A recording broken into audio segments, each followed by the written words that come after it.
floating terahertz metamaterials with extremely large refractive index sensitivities.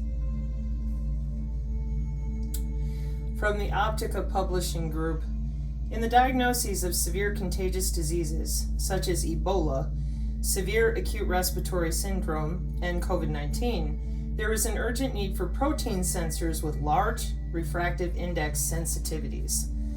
Current terahertz metamaterials cannot be used to develop such protein sensors due to their low refractive index sensitivities. A simple method is proposed that is compatible with all geometrical structures of terahertz metamaterials to increase their refractive index sensitivities. This method uses patterned photoresist to float the split ring resonators of a terahertz metamaterial at a height of 30, whatever that is, from its substrate. It is deposited with complementary split ring resonators. The floating terahertz metamaterial has an extremely large refractive index sensitivity because its near field is not distributed over the substrate, and also because the complementary, split ring resonators can find the field above the substrate. I wish I could impress upon you people how much they just play with all this light refraction, field sensitivity. The floating terahertz metamaterial senses bovine serum albumin and the protein binding of it, and anti this, that, and the other solutions, low concentrations, blah, blah, blah. So in other words, the light hits the metamaterial and they have all the different options they could ever want to use it as a biological sensor in order to extract the appropriate biomedical data. 2021. Okay, before I go to you. Back to the IEEE Spectrum magazine. Wireless network brings dust-sized brain implants a step closer. Biomedical. Engineers have designed a scheme to let thousands of brain implants talk at up to 10 megabits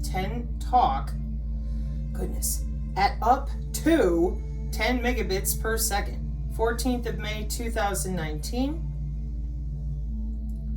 Super tiny. Brain-computer interfaces have managed some amazing feats, allowing paralyzed people to type words and moving a robot using only their minds. To name two examples, Brown University neuroengineering professor has had a hand in some of those developments, but even he says the technology is only at a rudimentary stage, the equivalent to the computer understanding the brain's intention to bend a single finger. We are trying to go from the bending of the finger paradigm to tying shoelaces and even to the concert pianist level. That requires lots more spatial and temporal resolution from an electronic brain interface.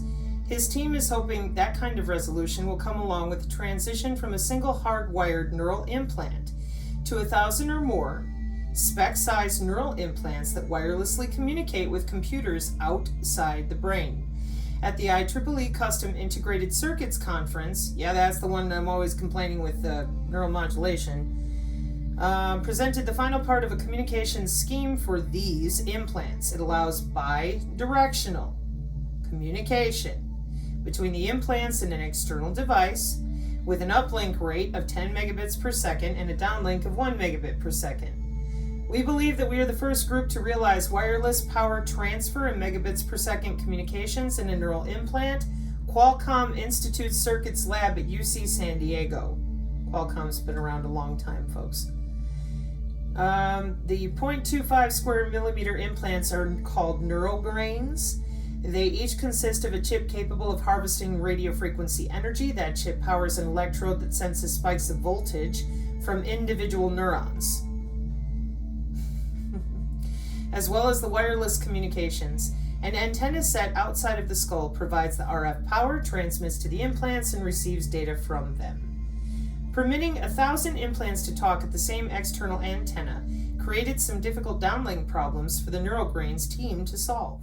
For one, the neurograins had no way to coordinate their on-chip clocks with each other. For another, they all receive slightly different amounts of power, pardon my nose, but they don't carry a reliable voltage reference for comparing to the highs and lows of incoming bits. We had to form a synchronized network with no common reference and no clock between the nodes, and do it with low power and small area.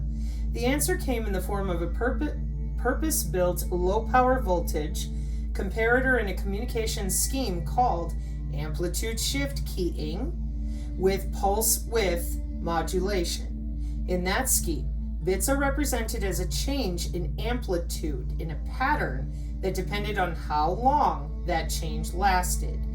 Each bit has both a high and low portion. A 1 has a high pulse that lasts twice as long as the low pulse portion that follows it, and a 0 is high for half as long as the low amplitude portion that follows.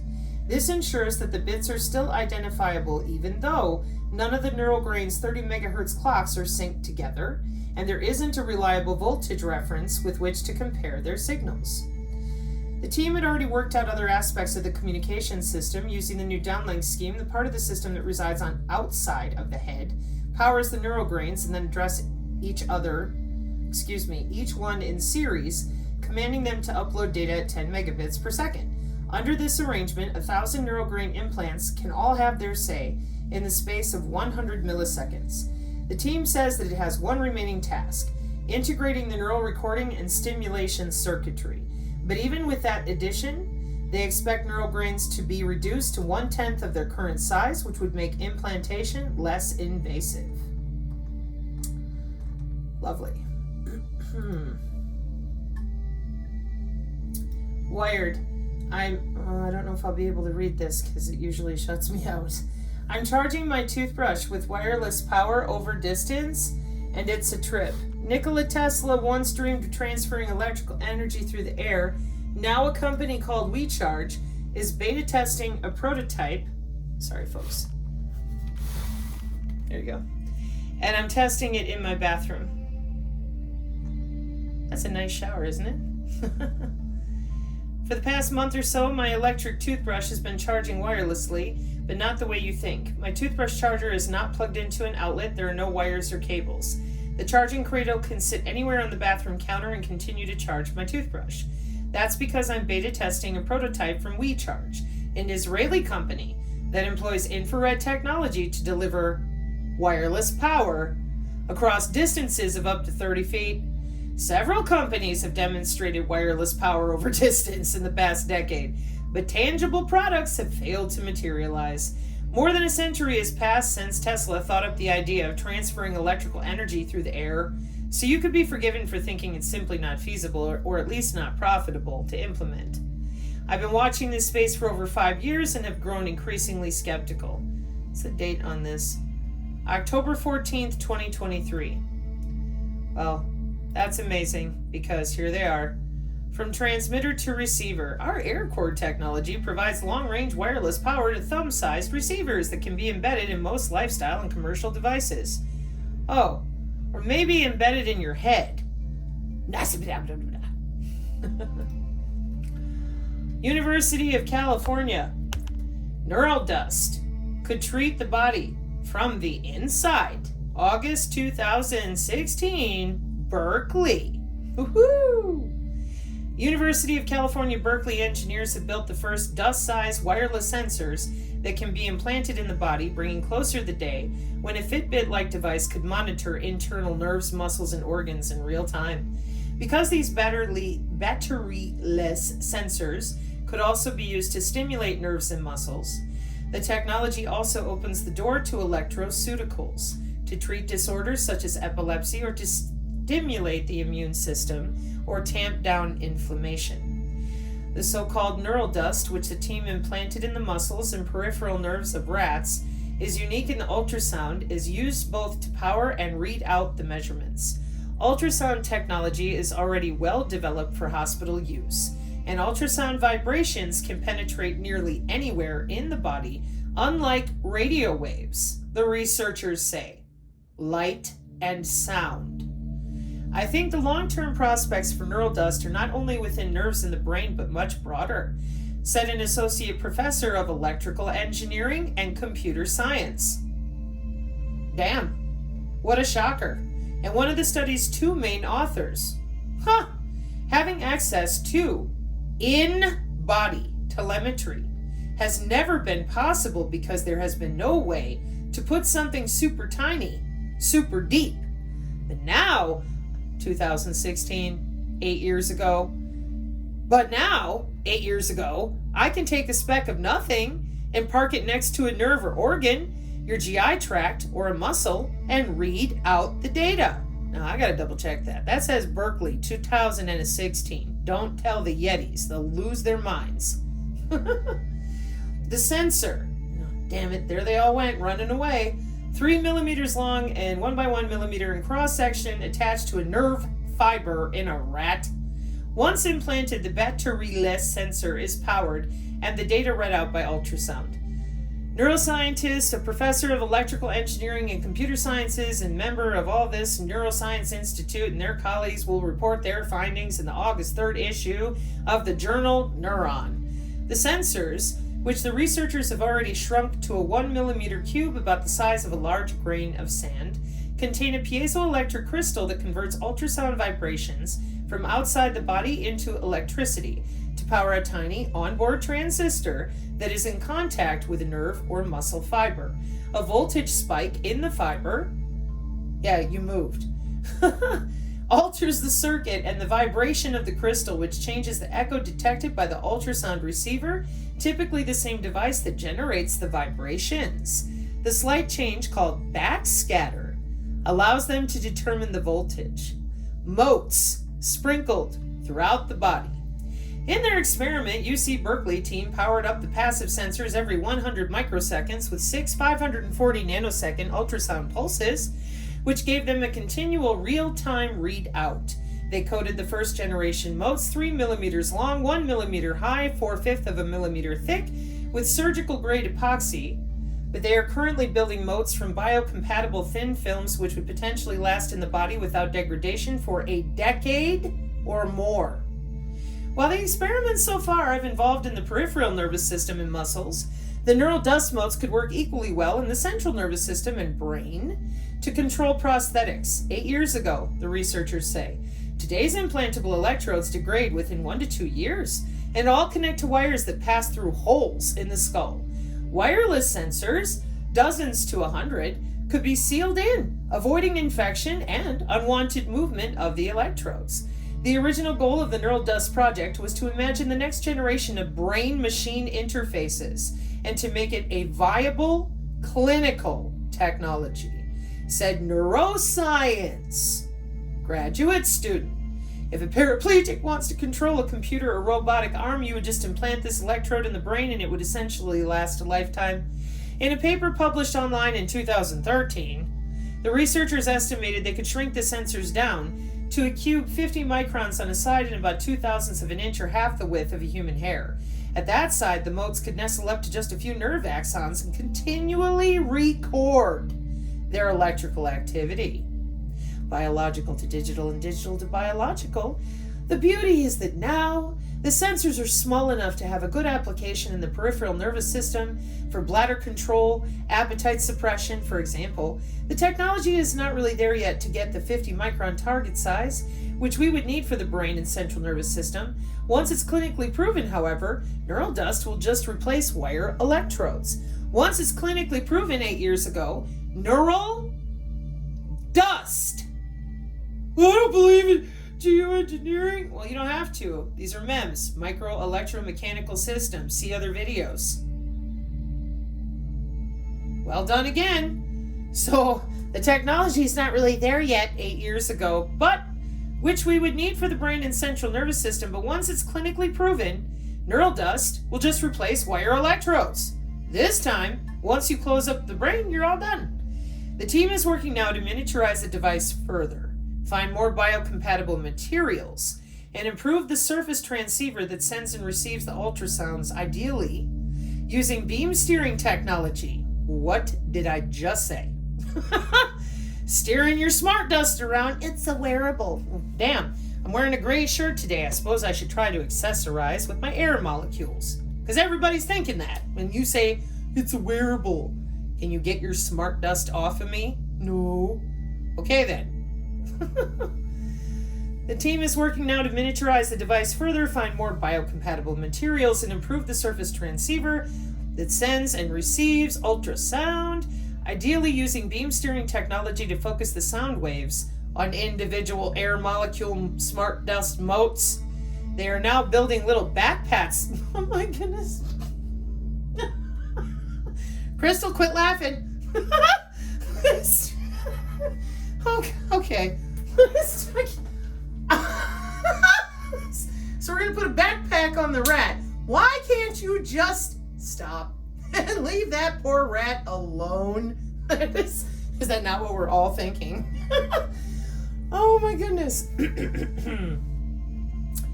They are now building little backpacks for rats to hold the ultrasound transceiver that will record data from implanted motes. They're also working to expand the mote's ability to detect non-electrical signals such as oxygen or hormone levels. The vision is to implant these neural dust motes anywhere in the body and have a patch over the implanted site send ultrasonic waves to wake up and receive necessary information from the motes for the desired therapy you want. Eventually, you would use multiple implants in one patch that would ping each implant individually or all simultaneously. Ultrasound versus radio. They conceived of this idea of neural dust about 5 years ago, but attempts to power an implantable device and read out the data using radio waves were disappointing. Radio attenuates very quickly with distance in tissue, so communicating with devices deep in the body would be difficult without using potentially damaging, high-intensity radiation. So they hit on the idea of ultrasound and in 2013 published a paper and their colleagues describing how such a system might work. Our first study demonstrated that the fundamental physics of ultrasound allowed for very, very small implants that could record and communicate neurons.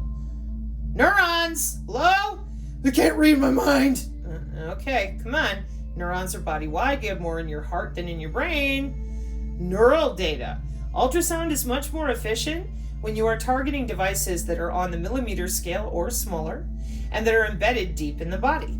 You can get a lot of power into it and a lot more efficient transfer of energy and communication when using ultrasound as opposed to electromagnetic waves, which has been the go-to method for wirelessly transmitting power to miniature implants. Now that you have reliable, minimally invasive neural pickup in your body, the technology could become the driver for a whole gamut of applications. Things that today don't exist, well, they do now because it's 2024, and we've got the Internet of Bio-Nano things, and those circuits, photonic and otherwise. Optica again. Researchers use infrared light to wirelessly transmit power over 30 meters. August 2022. Imagine walking into an airport or a grocery store and your smartphone automatically starts charging. This could be a reality one day. Oh yeah, definitely with those electrified corridor systems. Yeah. Thanks to a new wireless laser charging system, visible light communication. Check it out. Overcomes some of the challenges that have hindered previous attempts to develop safe and convenient on-the-go charging systems. The ability to power devices wirelessly could eliminate the need to carry around power cables for our phones and tablets. It could also power various sensors, such as those in the Internet of Things, devices and sensors used for monitoring processes in manufacturing plants. Well, I'm sure the real reason they built it was so we didn't have to carry around a power cable. Oh man, Crystal, can you imagine how hard it is to have to carry a power cable? Oh goodness, I'm unboxing her gift to me today for y'all. It's gonna be so much fun, so I'm trying to drag myself through this. I want to get to the rocks. I can hear you all out there going, we do too. Several techniques have been studied for long-range wireless power transfer. However, it has been difficult to safely send enough power over meter-level distances. To overcome this challenge, the researchers optimized a method called distributed laser charging, which has recently gained more attention for this application because it provides safe, high-power illumination, pardon my nose, with less light loss. While most other approaches require the receiving device to be in a special charging cradle or stationary, distributed laser charging enables self-alignment without tracking processes as long as the transmitter and receiver are in the line of sight of each other. It also automatically shifts to a safe low-power delivery mode if an object or a person blocks the line of sight. Amazing. And then back to, check it out, we charge a new kind of electricity.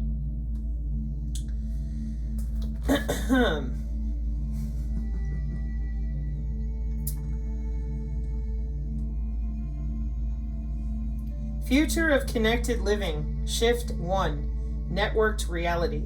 Over the next decade, the line between the virtual and real will vanish. Cyberspace will no longer be a place accessed through your computer screen, but rather an overlay on top of our existing reality. This transformation will be driven by the deployment of 5G networks that enable high bandwidth, low latency connection for streaming interactive and multi-user media content. Indeed, everything will be media. Shift 1, networked reality. Our digital environment will extend beyond TV, smartphone, and computer displays to include our homes, vehicles, offices, and even our own bodies. Entertainment and information experiences will no longer be episodic, but always available and contextually relevant. Our personal media spaces will flow through our daily lives, awaiting our engagement through intuitive interactions and interfaces. Now, that's just the first paragraph. Hang on. Society will be an environment of hyperconnectivity in the seams between the homework and car. Senior Vice President at Dell. People will be more integrated into their digital environments, which will enhance and continue to drive workforce and IT transformation and human potential and creativity. Let's take a look at this here picture.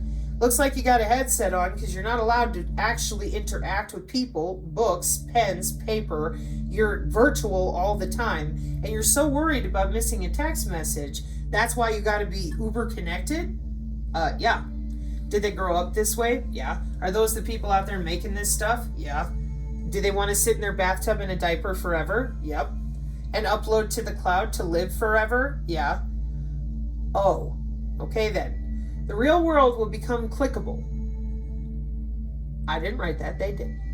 So that every real object is linked to the bioeconomy, NFT, linked to digital information, digital twin about that object. We'll interact with content in our communities through immersive interfaces that provide visceral sensations, putting us at the center of the action. Importantly, virtual reality will become social. We will build our digital worlds in collaboration with others, creating shared dream spaces for creative expression and human connection. Because I said, you're in your 15-minute city locked in your bathroom with your diaper on. If you want to visit, you can only leave your house once every 5 years, and that's you have to be qualified to do it. And otherwise, the only way that you can meet with your grandchildren is by sitting in your bathtub, put your diaper on, put your headset on. But even as we create our own digital reality, we'll also expand our instantaneous access to everything the physical world has to offer. Immersive haptic interfaces will connect us to ubiquitous cameras, advanced telerobots, and tiny autonomous drones inhabiting physical spaces. You'll be able to steer the remote eyes and ears so that you can choose your own unique angle. For example, an entire classroom could learn about geology by standing at the edge of an erupting volcano. Yeah, field trips are a thing of the past. No comment. A music fan could enjoy an arena concert while looking over the lead guitarist's shoulder. A medical specialist could visit a refugee camp. We'll all be gifted with the science fiction superpower of virtual teleportation. A day in the life 2030 in London. Lauren, 38, is expecting her first child and needs help preparing the nursery in her home in suburban United Kingdom. Through her invisible smart speaker system, she calls up her friend, an interior designer based in Stockholm, for advice.